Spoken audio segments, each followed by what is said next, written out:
Then next topic, the solution, oscillation, composition of two SHM. Composition of two SHM. Composition of two SHM. Having equal, having same period, equal period, and along the same path.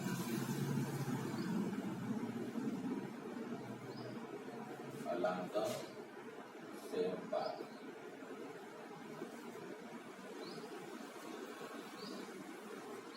ये most important है 4 marks के लिए.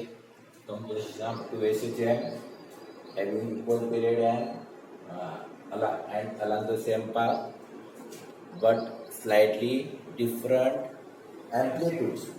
Amplitude different रहेंगे, अलग अलग amplitude रहेंगे. ठीक है, different amplitude and different initial phase. अब इनिशियल फेज अपन ने क्या लिया, फाई ली. ठीक है, तो कंपोजिशन ऑफ टू SHM मैंने दो अगर SHM को अगर कंबाइन किए अलग अलग एंगल में तो उसका रिजल्ट क्या मिला चाहिए, उसका resultant displacement, resultant amplitude, resultant phase क्या मिलना चाहिए. ठीक है, तो उसका एक्सप्रेशन है, लॉन्ग एक्सप्रेशन है 4 मार्क के लिए.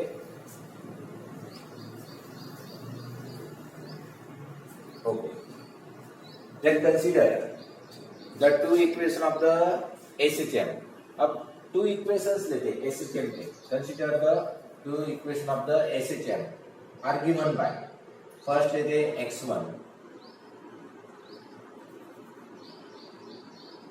x1 equal to a1 sin omega t plus phi1. जो जनरल इक्वेशन है डिस्प्लेसमेंट का लीनियर SHM, तो x equal to a sin omega t plus phi लिखते अपन. तो x की जगह x1 क्योंकि फर्स्ट इक्वेशन है, एम्पलीट्यूड पहले SHM, डिस्प्लेसमेंट है पहला इसलिए पहला amplitude a1 sin omega t as it is क्योंकि यहाँ पे लिखा है having equal period and phi1 is the initial phase. ये डिफरेंट, तो डिफरेंट एम्पलीट्यूड डिफरेंट फेज पर the time period equal, same time period. Second x2 equal to a2 sin omega t plus phi2, equation number 6. ठीक है, तो there are two equation of the linear SHM. It is the equation of the displacement in linear SHM. The x1 equal to a1 sin omega t plus phi1 and x2 equal to a2 sin omega t plus phi2. Okay. Then, according to the principle of superposition of wave, principle of superposition of wave क्या बोल रहा है, is equal to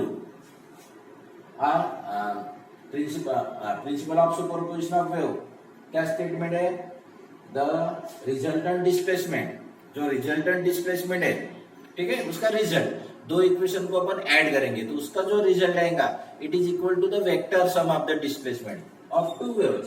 दो wave का जो displacement का x1 x2 है उसका वेक्टर सम. तो यहाँ पे आता है x equal to x1 plus x2, equation number. ठीक है, according to the principle of superposition of wave. So x equal to x1 plus x2. Then put these values. What is value of x1? a1 sin omega t plus phi1 plus a2. x2 की value ये है a2 sin omega t plus phi2. Then equal to a1 in bracket. अब sin a plus b, what is the formula of sin a plus b? Sin a plus b, this is the important addition formula. इस addition फॉर्मूले से आप अलग अलग angle की values निकाल सकते हो यानी मैक्सिमम आप बहुत सारे फॉर्मूलेज बना सकते हो. इतनी इंपॉर्टेंट है sin a plus b addition formula. तो sin a plus b अगर है तो sin a cos b plus cos a sin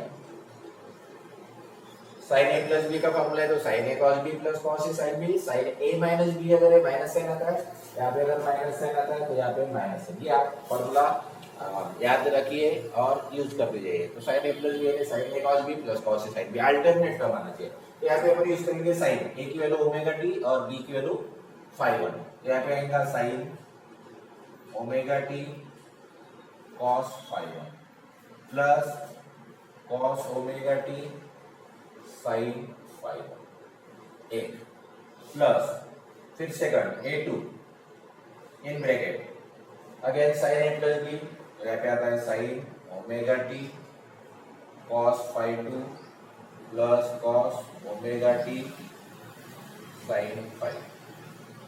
अब a1 से मल्टीप्लाई कीजिए, a1 से मल्टीप्लाई किए तो ये होता है a1 sine omega T cos phi 1 plus a1 cos omega T sine phi 1 plus a2 से मल्टीप्लाई कीजिए a2 sine omega T cos phi 2 plus a2 cos omega T sine phi 2। अब ये जो फर्स्ट टू टर्म्स है x equal to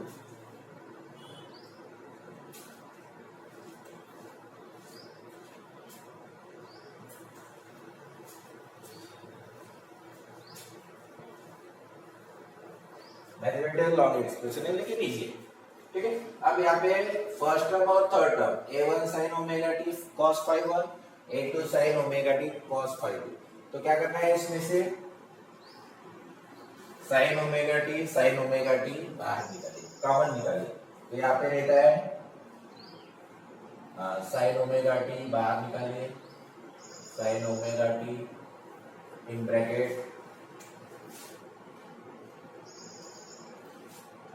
a1 cos phi 1 bracket में आता है a1 cos phi 1 plus a2 cos phi 2, a2 cos phi 2 plus अब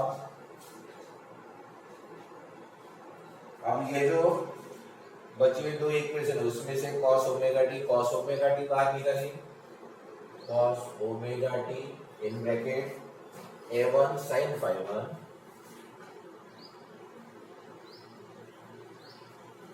plus a2 sin phi 2, equation number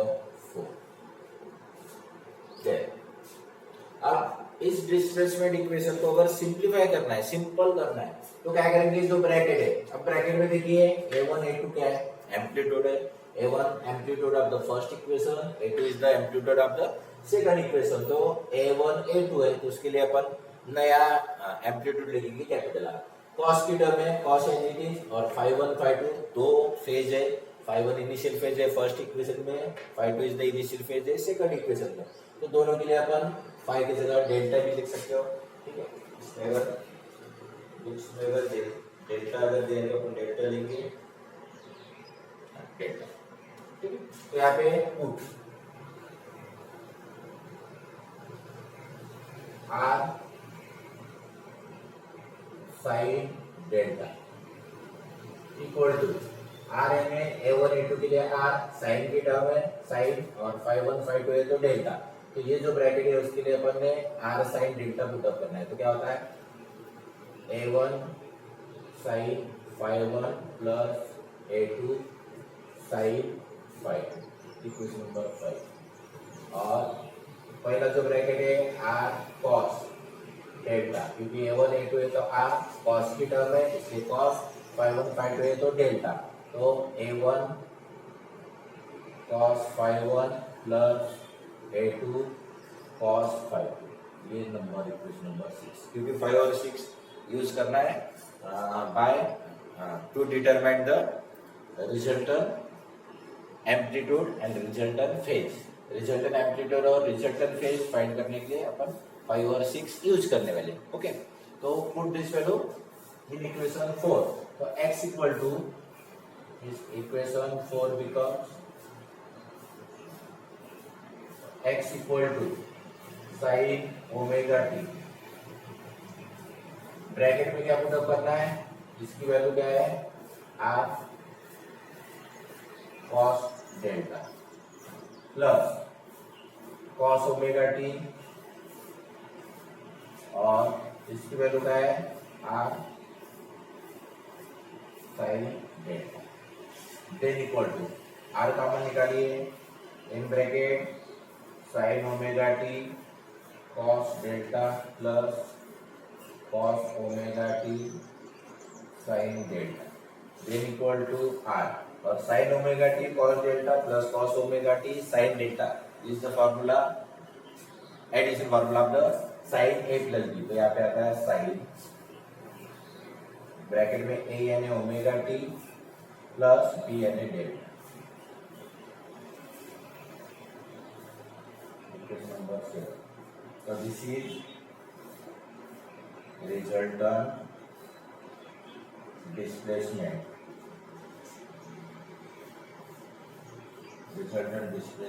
of 2s2, the resultant displacement is the resultant displacement of 2s2, x equal to capital R sign omega t plus delta. तो आपको अगर resultant displacement, अगर numerical solve करना है, resultant displacement अगर निकालना है, आपको आर की वैल्यू मालूम होना चाहिए। अब आर की वैल्यू फाइंड करना है और डेल्टा मालूम होना चाहिए, तो आर और डेल्टा अपन सेपरेटली सॉल्व करते हैं, ठीक है, बाय यूजिंग इक्वेशन 5 एंड 6, 5 और 6 का यूज करके अपन क्या करते हैं, resultant amplitude and resultant phase निकालते हैं।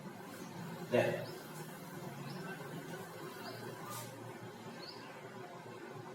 to determine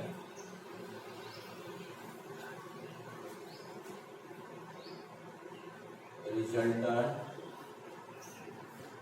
amplitude R, to determine resultant amplitude R, अब R की वैल्यू फाइंड करना है by using equation number 5 and 6, तो स्क्वायरिंग इक्वेशन 5 एंड 6, 5 एंड 6 को क्या करना है, स्क्वायरिंग करना है, तो स्क्वायरिंग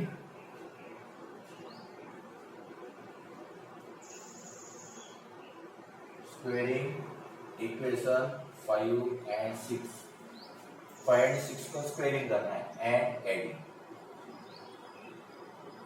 और क्या करना है, ऐड करना है, ठीक है, 5 और 6 को स्क्वायरिंग करना है और ऐड करना है,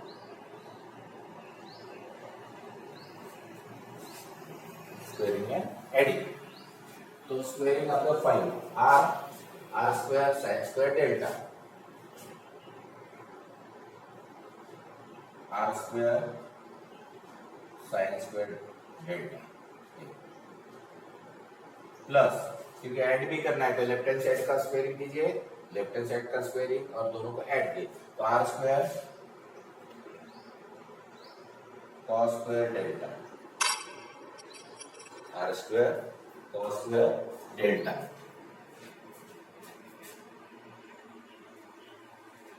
तो R square sine square delta plus R square cos square delta equal to right hand side इसका स्क्वायरिंग कीजिए, तो a1 sin phi 1 whole square, a1 sin phi 1 plus a2 sin phi 2 whole square plus a1 cos phi 1 plus a2 cos phi 2 whole square,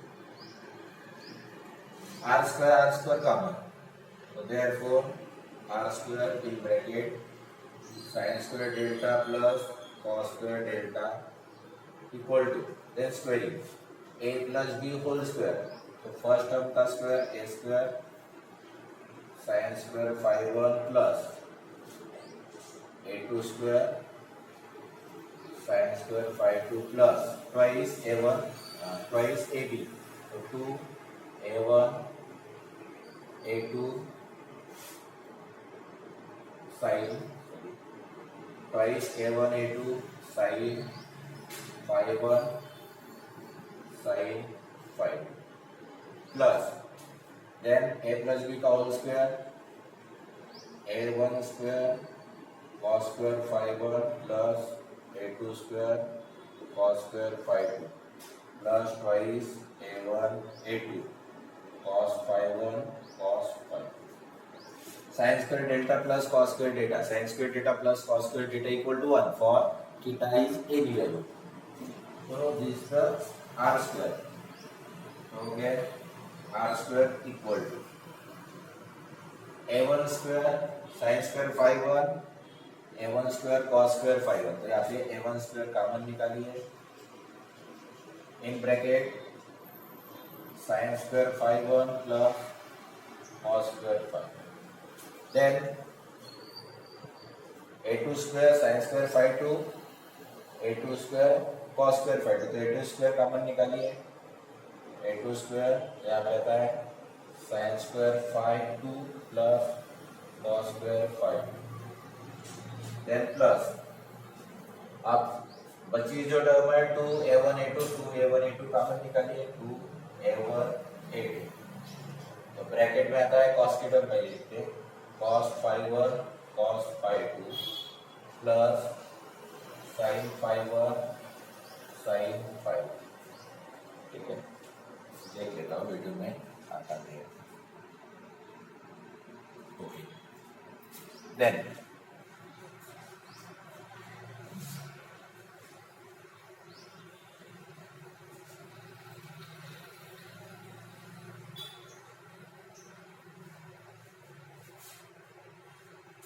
r square equal to a1 square bracket में जो value है sin square phi 1 plus sin square phi 1 plus cos square phi 1 sin square theta plus cos square theta ये value 1. तो a1 square plus again ये bracket value 1 a2 square plus twice a1 a2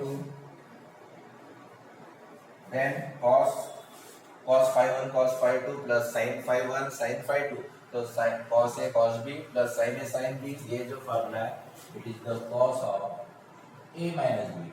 phi 1 minus phi 2.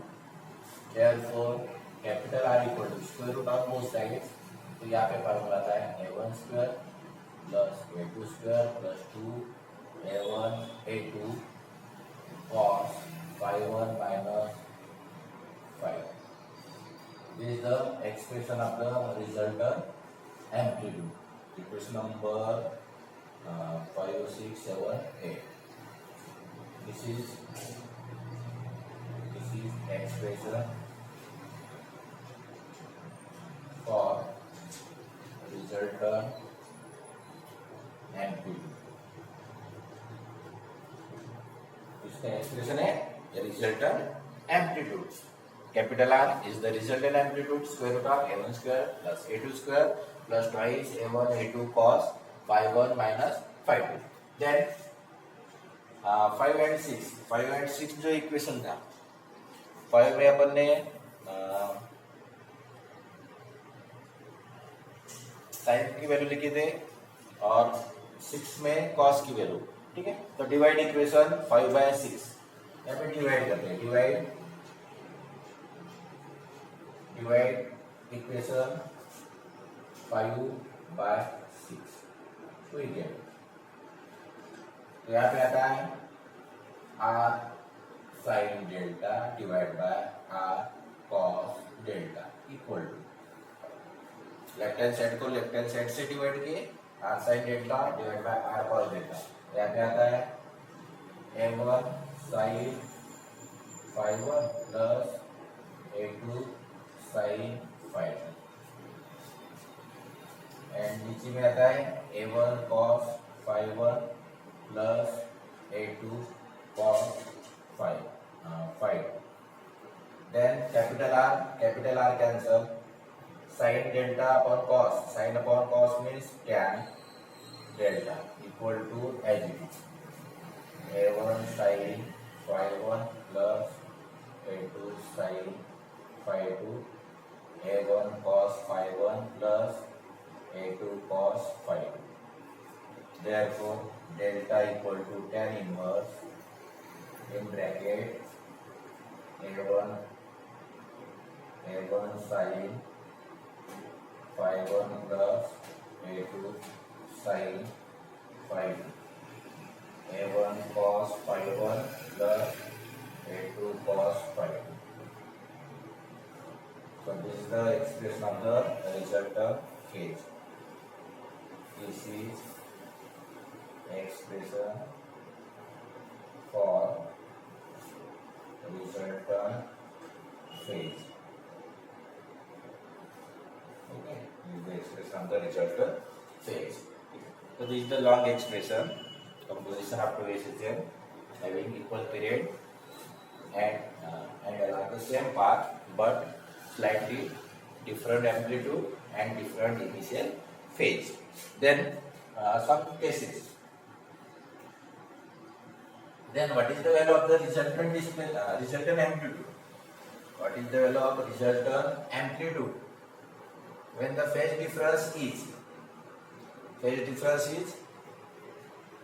अलग-अलग phase difference है.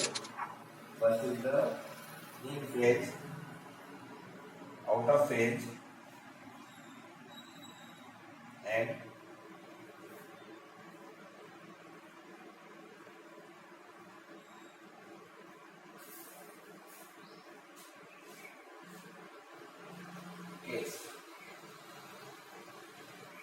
case 1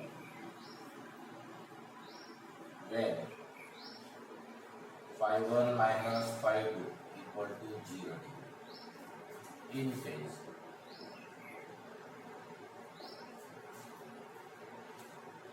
phi1 minus phi2 ये जो phase है bracket, ये अगर इन फेज है यानी 0 degree, then therefore equation 8 becomes 8 number लिख लेते हैं यहाँ पे. Capital R equal to square root of a1 square plus a2 square plus 2 a1 a2 cos phi1 minus phi. ये 8. तो therefore R equal to square root of value put up कीजिए a1 square plus a2 square plus 2 a1 a2 cos 0. Then equal to square root of a1 square plus a2 square plus 2 a1 a2, because the cos 0, since cos 0 equal to 1. Then square root of a square plus b square plus twice ab, so a1 plus a2 whole square. तो square और root निकल जाता है तो value आती है 1 plus a2. तो capital R equal to a1 plus a2. इसका मतलब क्या है कि अगर इन फेज में अगर दो वेव्स अगर जा रहे हैं तो उसका एम्पलीट्यूड का क्या होता है, एडिशन होता है. पहले वेव का एम्पलीट्यूड a1 है, दूसरे वेव का एम्पलीट्यूड a2, तो दोनों का एडिशन यानी रिजल्टेंट. अगर 10 सेंटीमीटर है 10 तो 10 प्लस 10 कितना होगा 20 सेंटीमीटर. इट इज द दोनों का एडिशन, सिंपल एडिशन. तो रिजल्टेंट एम्पलीट्यूड कितना था a1 प्लस a2. अब इसमें अगर कंडीशन लेते हैं कि van a1 equal to a2 equal to a, तो therefore r equal to a plus a, तो r equal to कितना आता है ट्वाइस यानी डबल. अगर दोनों अगर एम्पलीट्यूड इक्वल है तो एम्पलीट्यूड का क्या होता है 2 टाइम्स होता है, ट्वाइस होता है, ट्वाइस ऑफ द एम्पलीट्यूड. तो r equal to 2a. ये first case. Second case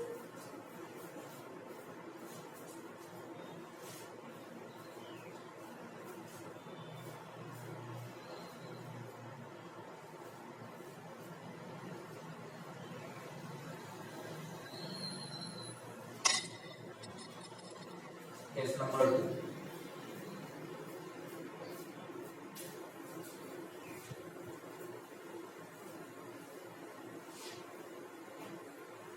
Case number 2 when phi1 minus phi2.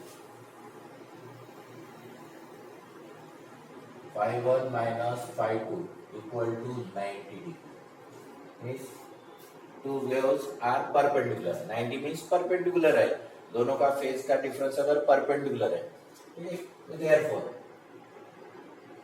r equal to square root of क्या इक्वेशन है a1 square plus a2 square plus twice a1 a2 cos 90 equal to square root of a1 square plus a2 square plus 0 यहाँ पे since cos 90 equal to 0 is equal to square root of a1 square plus a2 square and when a1 equal to a2 equal to a r equal to square root of a square plus a square equal to square root of twice a square so r equal to root 2 यानी दो अगर wave अगर perpendicular direction में दोनों का phase अगर 90 है तो उसका रिजल्टेंट एम्पलीट्यूड कितना का है resultant amplitude equal to square root of 2a तो रूट 2a चलिए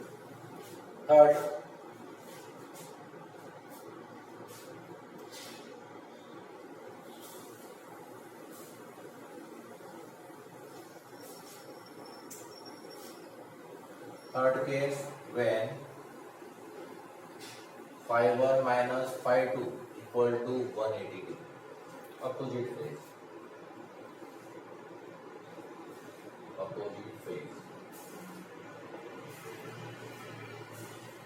अगर दो फेज डिफरेंस दो वेव का जो दो वेव का जो फेज डिफरेंस अगर 180 है अपोजिट फेज है अपोजिट यानी एक अगर positive direction of x axis अगर जा रही है तो ये एक negative direction of x axis opposite direction में जाएगा तो अपोजिट अगर डायरेक्शन है अपोजिट फेज है तो what is the resultant amplitude तो resultant amplitude sorry r equal to a1 square plus a2 square plus twice a1 a2 और cos 180 equal to square root of a1 square plus a2 square plus 2 a1 a2 और यहाँ पे आता minus यहाँ पे लिख लेते हैं six cos 180 equal to minus then equal to square root of a1 square plus a2 square minus 2 a1 a2 यहाँ पे आता है square root of a1 minus a2 इस तरह का निकालते हैं mod of a1 minus a2 mod of a1 minus a2 का मतलब होता है कि a1 माइनस a2 2 माइनस 3 का होल स्क्वायर कीजिए या 3 माइनस 2 या 2 माइनस 3 का होल स्क्वायर कीजिए आंसर एक ही आता है इसलिए डिफरेंस यानी जो ग्रेटर वैल्यू है जो बड़ी वैल्यू है इससे स्मॉल वैल्यू सबट्रैक्ट करना है इज द डिफरेंस मॉड का मीनिंग होता है it is the positive value it is not a negative क्योंकि यहाँ पे होल स्क्वायर है तो यहाँ पे आप 2 माइनस 3 कीजिए -1 का होल स्क्वायर पॉजिटिव और 3 माइनस 2 कीजिए तो 1 का स्क्वायर 1 पॉजिटिव ठीक है तो इट इज द मॉड अब यहाँ पे दो कंडीशन लेते हैं कि when a1 equal to a2 equal to a तो therefore r equal to mod of a minus a तो r इक्वल टू 0 यानी दो अगर waves travel in the opposite direction means 180 का अगर फेज डिफरेंस है तो एम्पलीट्यूड एक दूसरे को क्या करते हैं कैंसिल करते हैं और उसका रिजल्टेंट जो एम्पलीट्यूड रहता है इज इक्वल टू 0 ठीक है